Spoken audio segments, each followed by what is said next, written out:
Hi everybody, I'm Matt Whipp, I'm a partner at KPMG and I'm here at the TP Minds 2015 Transfer Pricing Summit, and I'm here speaking to Jens from Spotify. We're going to talk a little bit about the digital economy. So Jens, in terms of what's happening in the digital economy, it's obviously a massive focus at the moment. The BEPS agenda seems to have got really excited about it, but what in your mind is different about the digital economy? What is it about that? Is there anything, and what are the key issues from your perspective? Well, first, I'd actually like to disagree with the term digital economy. I think that's a wrong term. I don't think there is such a thing. I think my view would be a better way of calling it would be like online enterprise. Sure. Everybody is digital somehow today, more or less, right? Yes, there's a lot of focus on it. I think that focus, certainly when it comes from a tax angle, is wrong. Right.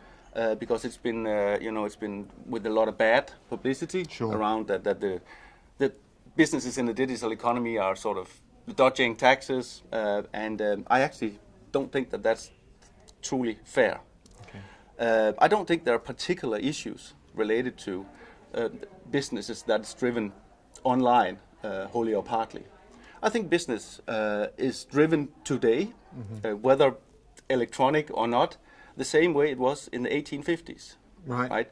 It's about having a product or a service that you want to sell to somebody that you want to buy it, that want to buy it, right? Sure. And if you have the right product, the right service at the right quality and price, you'll sell it, right? Okay. No difference. Now, so the concept is the same. I mean, this is how business works, right? Sure. But I mean, if you are to point at a difference, right, then the only one that I can find, actually, is the one of speed.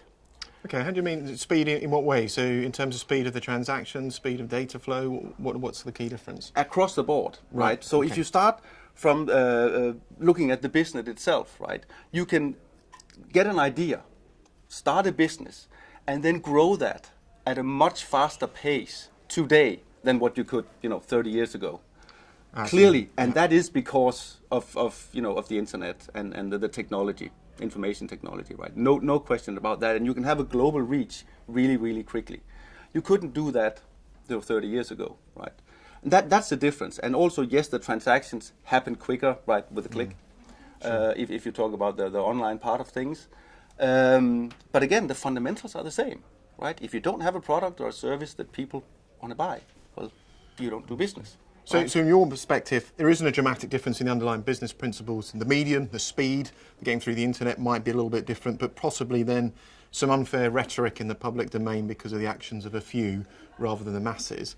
Taking that into consideration, which bits are most interest or probably concern with some of the current drafting and the direction of travel and the focus around? Today we're here at a transfer pricing conference, and if you look at the online enterprise or digital economy from a transfer pricing perspective, I think the fundamental principles apply still. It's about functions, assets, and risk, exactly like it is for any other type of business. Sure. More or less digital. Same thing, right? From a transfer pricing point of view, especially with what's going on with BEPS, which I actually consider to be a good thing. There will be the ability for authorities and companies combined to ensure that profit is, taxed where it's supposed to be taxed to a much higher degree than ever before. I think that's a good thing. I don't think that's where the problem lies. I think the problem lies in the fear in politicians and public administrations related to the online enterprise. Sure. That fear, which is still there, even though that over the past year and a half, under the BEPS initiative, business has commented massively and tried to correct the misunderstanding that actually is there. We're still looking at, for me, two things that are problematic. One is problematic, I think, both from a authority, government point of view and from the business point of view, and that's consumption taxes. Sure. The aim of consumption taxes, right? If you look at a B2B transaction, it's neutrality, right? And ensuring that in the end, it's the consumer that picks up the consumption tax because that's the whole idea. Yeah. Now, having systems in place that can ensure that are very important, both for governments and for businesses, right? And if you look at it from the business side, what's important for me is that if I pay consumption tax one way or another in a country as part of a transaction, that I can get that back, right? And what we're facing today is many cases of unrecoverable VAT costs. And if you operate in a business, which many do in the online world, with very thin margins, yes, a 15-20% hit on VAT takes it all away, right? Yep. And you have a loss-making transaction. So that's very critical that systems are put in place to take care of that. On the business-to-consumer side, I very much understand that countries want to ensure that products and services that are consumed in their country actually also are subject to a consumption tax there. Right, yeah. I have no problem with that at all, and certainly speaking for Spotify, we are happy to comply with these rules. That's only fair. So the new VAT rules, the changed 2015 VAT rules of where the place of consumption come into play, you're fine with that. That's a reasonable outcome for you. Absolutely, and actually it levels the playing field, right? Yeah. More than anything, I think that's the way it's supposed to be. The only thing about MOS is that it's a mini one-stop shop. What I would want is a boss, right? A big one-stop shop covering the whole planet. That would be my ideal, right? Make things more straightforward. Absolutely, and with what is there with the MOS, a fair compliance. How do you say the effort needed? Yeah. Right. It's reasonable, I think. So something like that rolled out across the globe, I think would be a brilliant idea, right? It would actually be very supportive of development and business, right? So. Well, that may answer my last question, because it sounds to me what you're saying is that from a TP perspective, you don't see a dramatic difference, and what you really want is for people to focus on the functions, assets and risks, and if that's right, be it on a digital platform or not, then that's fine. It's the indirect taxes are the biggest challenge on your agenda at the moment. But what might you want, so looking forward, what are the key outcomes you might want that might come back to what you've just said, but what are you looking for in Spotify? Well, I'd like to raise one more issue, and which is actually a very substantial concern, and that is the use of withholding taxes, right?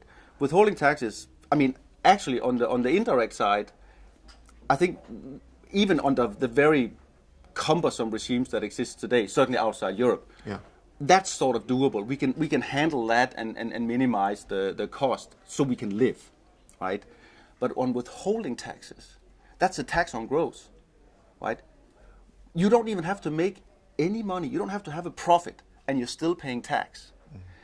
That is, to me, fundamentally wrong, and any encouragement of that, right? And I'm OECD hasn't clearly enough to me rejected this, right? That's scary, and that keeps me awake at night, right? Because again, 15-20% withholding tax in a company that's a startup, right? Who needs the cash, and who may not be in a position to use the withholding tax credit down the road because they expire before the company becomes profitable, right? Now, see, that's something that is it's a hindrance to development. It's a hindrance to entrepreneurship and development and progress, right? That's dangerous, and we need to stop that. Okay. So that's a key one above and beyond what we've got at the moment. A closer look at withholding tax. Maybe that will come through the treaty piece, but some reasonableness about being fair and it being related.